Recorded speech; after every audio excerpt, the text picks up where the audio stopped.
پیغمبر کے لیے ہر طرح کی کوشش کی لوگوں نے، دشمنوں کو لایا کہ پیغمبر کو راستے سے ہٹا دیا جائے، پیغمبر کو پریشان کیا گیا، پیغمبر پر الزامات لگائے گئے، پیغمبر کو جادوگر کہا گیا، ساحر کہا گیا، دیوانہ کہا گیا، کامیاب نہیں ہوئے۔ پیغمبر کو قتل کرنا چاہتے تو لوگ، کامیاب نہیں ہوئے۔ جناب ابو طالب موجود تھے پیغمبر کا دفاع کرنے کے لیے، جناب ابو طالب گئے تو مولا کائنات کو چھوڑ کر کے گئے، پیغمبر کو قتل نہیں کر سکے۔ پیغمبر کو خریدنا چاہا لوگوں نے کہ جس طرح چاہے پیغمبر کو خرید لیں، لیکن پیغمبر نے کسی چیز کو قبول نہیں کیا دین کی راہ میں۔ اب دشمن اس بات پر لگا تھا کہ پیغمبر دنیا سے جائیں تو ہم اپنا کام کریں۔ توجہ کیجئے گا، پیغمبر دنیا سے جائیں تو ہم اپنا کام کیے۔ ساری دشمن کی توجہ اس پر تھی کہ پیغمبر دنیا سے جائیں تو ہم اپنا کام کریں، اور وہی ہوا۔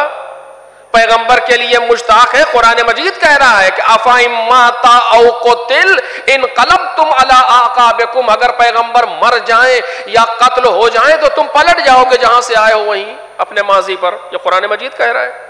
اس کا مطلب کیا ہے؟ یعنی کچھ لوگ مسلمانوں کے درمیان بھیجے گئے تاکہ جو مسلمانوں کے درمیان رہیں مسلمانوں کے درمیان کام کریں ان لوگوں کا جہاں سے بھیجے گئے ہیں۔ انہی کو قرآن کی زبان میں منافق کہتے ہیں۔ قرآن مجید نے باقاعدہ جو سورہ منافقون پورا ان کی شان میں نازل ہو گیا، سورہ منافقون، وہ اسی لیے تھا کہ یہ لوگ آئے کہیں اور سے تھے، رہ رہے تھے مسلمانوں کے درمیان، کام کر رہے تھے دشمن کا۔ واضح قرآن مجید نے بیان کیا اس کو، منافقین کا چہرہ نہیں واضح کیا بلکہ کہہ دیا کہ منافق موجود ہے۔ اب اس طریقے سے ان منافقین کے دو کام تھے بہت اہم، جو منافقین کے کام تھے۔ ایک کام یہ تھا کہ اہل بیت علیہم السلام کو صف ہستی سے ہٹایا جائے۔ دوسرا کام یہ تھا کہ جب ان کو ہٹائیں گے تو کسی کو ان کی جگہ پر لایا جائے۔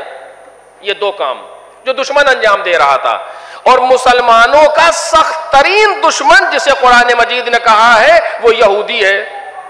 واضح طور سے قرآن مجید نے کہا کہ لَتَجِدَنَّ أَشَدَّ النَّاسِ عَدَاوَةً لِلَّذِينَ آمَنُوا الْيَهُودُ وَالَّذِينَ أَشْرَكُوا۔ اے رسول اللہ، آپ ضرور ضرور ضرور ایمان لانے والوں کا دشمن یہودیوں کو پائیں گے اور مشرکوں کو پائیں گے۔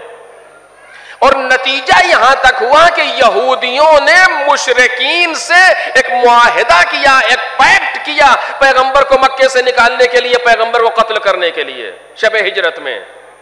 یعنی مشرکین اور یہودی ان دونوں نے پیکٹ کیا، مشرکین مکہ اور یہودیوں کا آپس میں معاہدہ ہوا اس بات کے اوپر کہ پیغمبر کو قتل کر دیا جائے۔